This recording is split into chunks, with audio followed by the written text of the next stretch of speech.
اعوذ باللہ من الشیطان الرجیم، بسم اللہ الرحمن الرحیم۔ دوستوں، آج سوال یہ ہے کہ اللہ تبارک و تعالیٰ نے انسان کو خلق کرنے کے لیے مٹی کا انتخاب کیوں کیا؟ جیسے کہ ارشاد پروردگار عالم ہو رہا ہے سورہ مبارکہ مومنون میں، بسم اللہ الرحمن الرحیم، لقد خلقنا الانسان من سلالۃ من طین، کہ ہم نے انسان کو مٹی کے جوہر سے خلق کیا۔ اب سوال یہ کہ مٹی کا انتخاب کیوں کیا؟ مٹی میں ایسی کون سی صلاحیت موجود ہے جو پتھر میں یا لکڑی میں یا کسی اور مٹیریل میں موجود نہیں ہے؟ اس کا جواب یہ کہ جیسا کہ ہم جانتے ہیں کہ انسان ایک ایسی مخلوق ہے جس کو اپنی صلاحیت اور اپنے ارادے سے گرو کرنے کا اختیار دیا گیا ہے، اور مٹی وہ واحد مٹیریل ہے جو اس پورے پروسیس کو ایزیلی فیسیلیٹیٹ کر سکتی ہے۔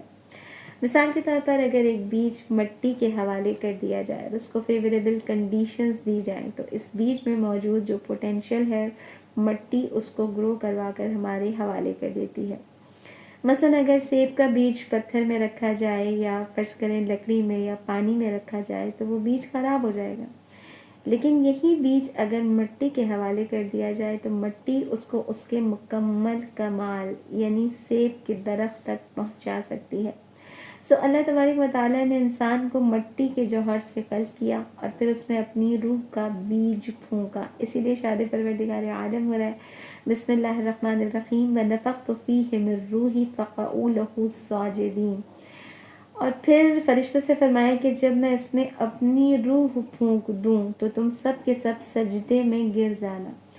اب اللہ تبارک و تعالیٰ کی اس روح کے اندر اس کی تمام صفات موجود ہیں، اس کے سارے پوٹینشیلز، یعنی جو جو اس کے صفاتی ناموں میں واضح ہیں ان سارے کے سارے پوٹینشیلز کا بیج، کمالات کا بیج اس مٹی کے جوہر میں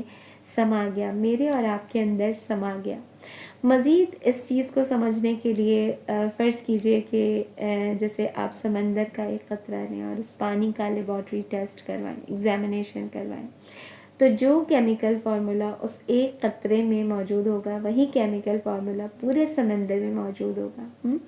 معلوم ہوا ہمارے اندر خدا کے تمام پوٹینشیلز کا، اس کی تمام الہی صفات کا بیج موجود ہے، اور جب تک ہم اس مادی کائنات میں، اس مادی دنیا میں ہیں، ہمارا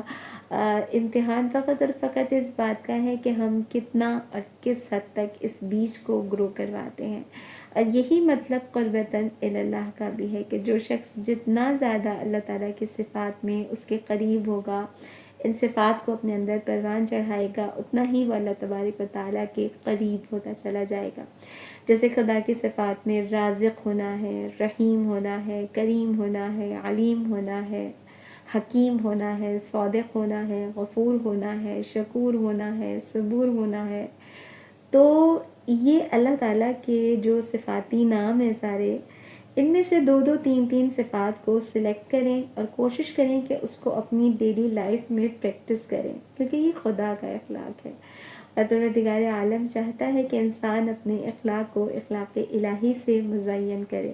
پروردگار عالم میری اور آپ کی توفیقات میں اضافہ فرمائے انشاءاللہ۔ وآخر دعوانا ان الحمد للہ رب العالمین، والسلام علیکم ورحمۃ اللہ وبرکاتہ۔